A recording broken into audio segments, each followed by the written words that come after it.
Hi, my name is Josie, and I'm gonna tell a story about one time a theater teacher told me to shut up. Okay, so to be fair, this was my junior year, and I was still a child, and I was awful to my teacher because I really didn't like her anyway. She was really mean.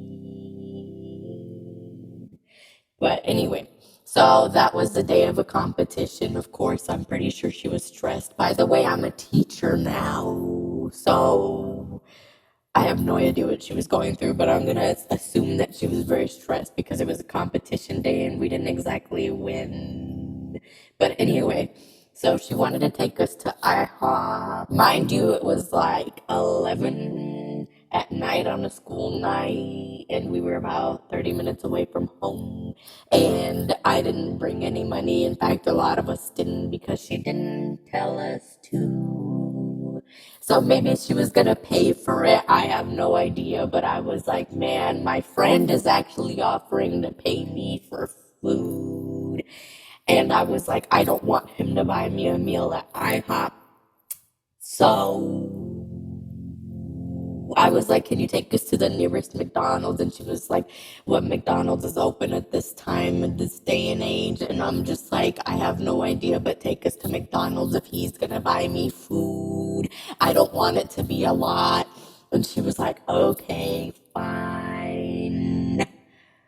So anyway, we drove to the nearest McDonald's, and of course she walks up to the door and she knocks on the door, and then guess what?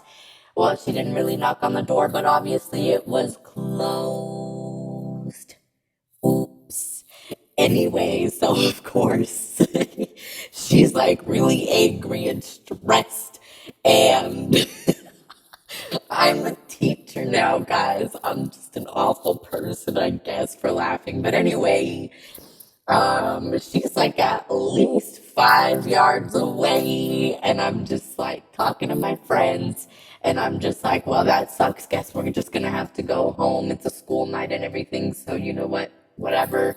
And she was like in front of us, like I said, 5 yards away, going, and I was like, shut. And she turned around and she was like, no, you shut up. I was like, I wasn't even talking to you. And she was like, I wasn't talking to you either, but shut up. And so we get on the bus, and I was obviously very upset because the woman in about her 40s had told me to shut up. Mind you, I was about 16, and 16-year-olds at the time, or in general, are just awful children. I mean, let's be real. And anyway, I was crying the whole time, making an awful fuss, and I think that was probably one of the worst years of my life, emotionally wise. But either way, I was awful, and she said, shut up!